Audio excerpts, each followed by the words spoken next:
김정은이 이 북한과 중국의 국경을 지금 삼엄하게 막고 있기 때문에 지금 탈북이라는 게 사실상 어렵습니다. 그리고 얼마 전 이 탈북과 관련해서 충격적인 뉴스가 있었죠. 탈북을 시도하던 이 북한 주민을 잡아서 매우 잔혹하게 공개 처형을 했다는 소식이 전해졌습니다. 자, 저도 그 뉴스를 보고 굉장히 충격을 받았는데요. 이 북한 당국이 공개한 바에 따르면 탈북을 시도하다 잡힌 탈북 시도자들에게 무려 1인당 기관총을 90여 발을 난사했다고 합니다. 세상에 보시죠. 목선 이 배로 물고기 잡는 배네요.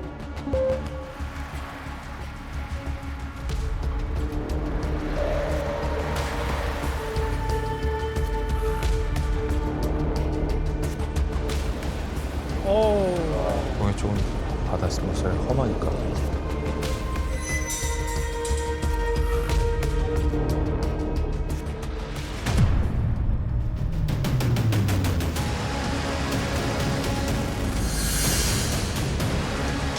왜 조배를 만나냐. 이게 우리나라 군함이 아니라 북한군에게 잡혔습니다. 해군이.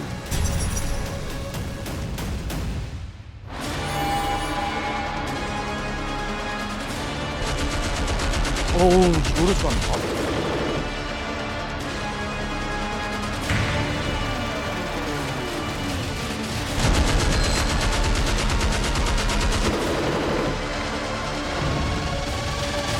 정말 끔찍하다라는 생각이 우리 시청자들도 드실 겁니다. 이 신의주에서 이 북한 사회 염증을 느낀 이 청년 3명이 목선을 구해서 이 바다를 통해서 탈출을 하던 와중에 벌어진 일이라고 합니다.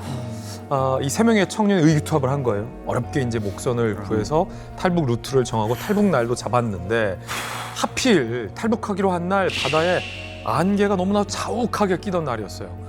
이 청년들이 나침반 하나에만 의지해서 이 작은 목선을 타고 한참 이 안개 속을 헤매면서 남쪽으로 내려간 거예요. 바다에 떠 밀리고 뒤로 갔다 다시 오고 그 과정을 반복하다가 마침내 이 어선 한 척을 발견했다라는 거죠. 그래서 다행이다. 드디어 우리가 남한에 왔구나. 그래서 이 남조선 어선을 만났구나라고 생각한 그들이 자, 살려주세요. 저희들은 북한에서 왔습니다. 저희들은 탈북한 사람들입니다.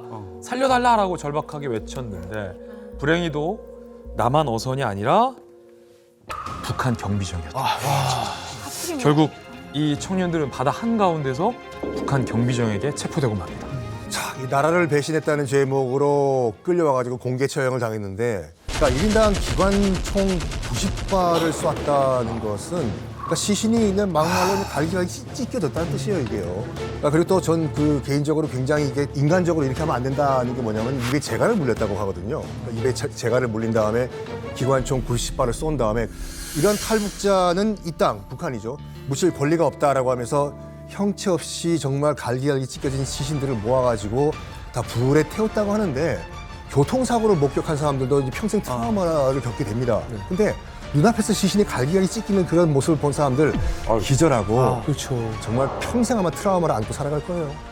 북한에서 살았다게 되면 공개 처형 현장은 여러 번 목격하게 돼요. 우연히 지나가다가 광장에서 하니까 또 사람들 막 동원해요. 그리고 또 학교 학생들은요, 갑자기 종이 울리거든요. 공개 처형이 딱 다 줄 서서 가야 된다. 이게 더럽게 운이 나쁘다 보게 되면 가장 먼저 가다 보니까 가장 먼저 앞에서 볼 때가 있어요. 그리고 키 작은 순서대로 뒷사람들도 봐야 되니까 어린애들이 맨 앞에 앉을 때가 많거든요. 그래서 정말 가깝게 제일 먼저 갔을 때는요, 재갈을 물리고 말뚝에다가 박아놓고 묶어 놓은 다음에 사격수들이 나와요. 그러면 그 사격하는 사격수들과 맨 앞에 앉아있는 거리가 2~3m밖에 안 돼요. 그리고 그 사람들이 쏘는 거는 5m 정도도 안 되는 아주 가까운 거리에서 9발을 쏘거든요. 3발로 쏴! 3명의 사격수들이 한 사람에게 3발씩 쏘거든요.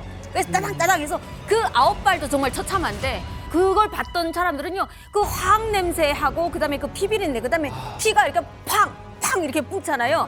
그 광경을 목격했던 친구들은 어리니까요, 거기서 그 자리에서 토하는 사람들도 있고요. 평생의 트라우마로 남고요. 그 화약 냄새를 지금도 잊을 수가 없어요. 몇 살 때부터 보라고 그래요? 그게 저희는 중학교 1학년 때부터는 단체로 의무적으로 가서 보라고 그래요? 봤던 것 같아요. 예. 사실 저도 이만감을 지나가면서 이제 좀 탈북자분들한테 그 기관총을 쐈다라는 얘기는 좀 처음 들어봤거든요. 네, 처음 들어. 저도 뭐 북한에서 보위부에 있었을 때도 그렇고 사형을 몇 번 하는 걸 봤는데 이렇게까지 한 적은 처음인 것 같아요. 예, 북한에서 한국으로 이제 오다가 잡히는 사람들 같은 경우에는 이제 노동 교화형이라든지 그리고 기껏 해봐 이제 사용을 한다고 해도 자동 보총으로 AK 소총으로 쏘거든요.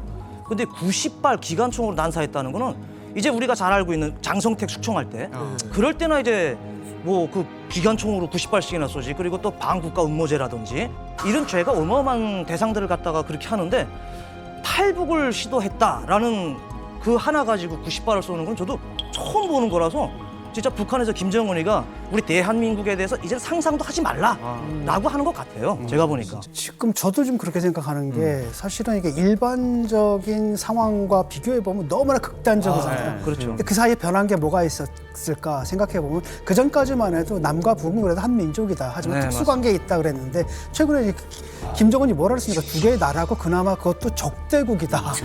한국 괴뢰 족속들을 우리의 전적의 가장 위해로운 제1의 적대국가, 제1의 적대국가 돌변의 주적으로 규정하고 남한으로 탈북한다는 건 결국 뭘 말하겠습니까? 그러니까 적대 행위를 했다는 얘기고 그렇죠. 이적 행위를 했다는 얘기죠. 그래서 그런 식으로 좀 처벌하는 것 같아요. 근데 특단의 조치가 필요하다는 것은 그만큼 이제 내부의 체제 자체가 이제 안정성이 없다 이렇게 이제 볼 수 있는 건데